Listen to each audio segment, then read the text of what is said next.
remote village nestled between jagged mountains and dense forests, there stood an old stone house that had long been abandoned. The locals referred to it simply as Foraken Estate.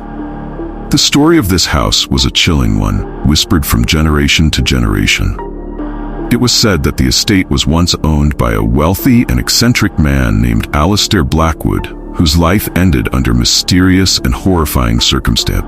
Alistair Blackwood had been a reclusive inventor, obsessed with creating a machine that could alter reality itself. For years, he worked in isolation, his inventions becoming increasingly bizarre and unsettling.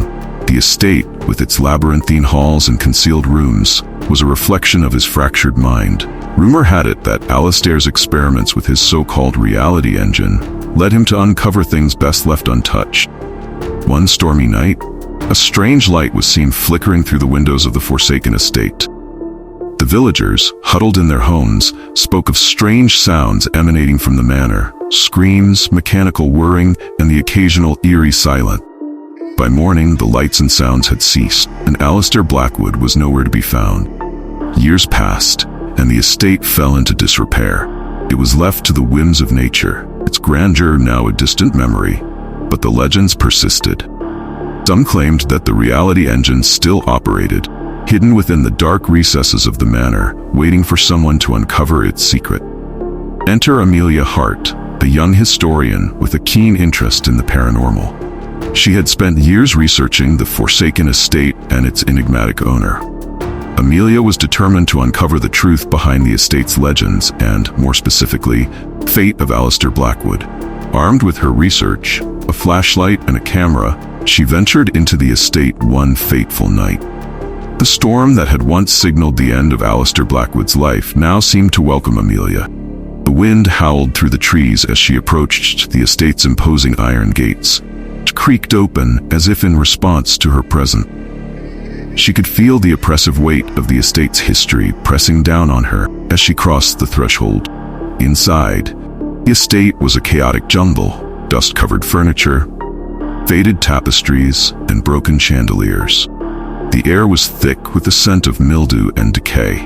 Amelia's flashlight beam cut through the darkness, revealing strange contraptions and mechanical devices scattered throughout the rooms. It was clear that Alistair had not left behind a typical home, but a workshop of madness.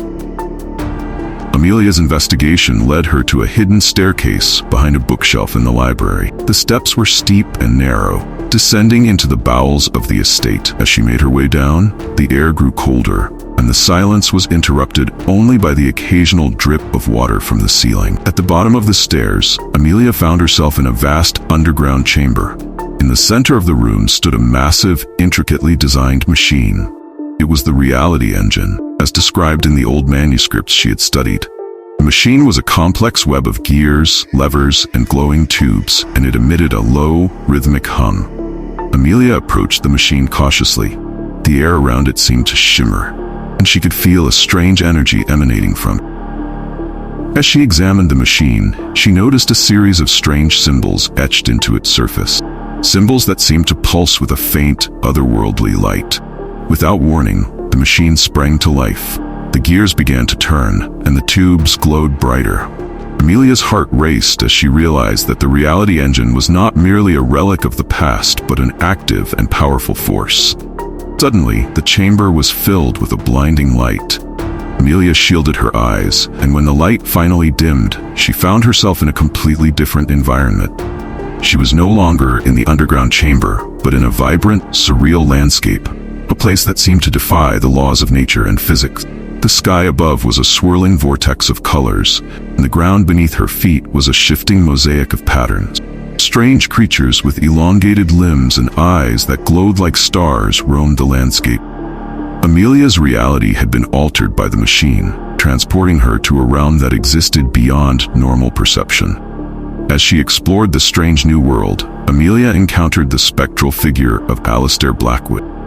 He appeared as a ghostly silhouette, his features obscured by the swirling mists. Alistair spoke in a voice that seemed to echo from all directions, revealing the true nature of his experiment. He explained that the reality engine had indeed succeeded in altering reality, but it came at a terrible cost. Alistair's obsession with transcending the boundaries of the known universe had trapped him in a liminal space between worlds. The machine had become a prison, and its activation had only solidified his confinement. Amelia realized that the only way to escape the surreal realm and free Alistair's spirit was to deactivate the reality engine. She returned to the underground chamber, where the machine's controls were now chaotic and unpredictable. Great effort, she managed to decipher the symbols and reverse the machine's settings. The chamber was once again engulfed in a blinding light. When the light faded, Amelia found herself back in the Foraken estate, the reality engine silent and dormant. Alistair's spectral form had vanished, and the air felt lighter, as if a great burden had been lifted. Exhausted but relieved, Amelia left the estate, closing the doors behind her. Foraken estate remained, its mysteries still lurking within its walls, but the reality engine was no longer active. Amelia's encounter with the machine had revealed the truth behind the legends and provided a measure of closure to the enigmatic tale of Alistair Blackwood. The estate continued to stand as a somber reminder of the dangers of tampering with the fabric of reality. The villagers, though still wary, spoke of Amelia's bravery and the enigmatic adventures that had unfolded within the Foraken estate. And though the storm had passed, the whispers of the past continued to echo through the halls, haunting reminder of the boundaries that should never be crossed.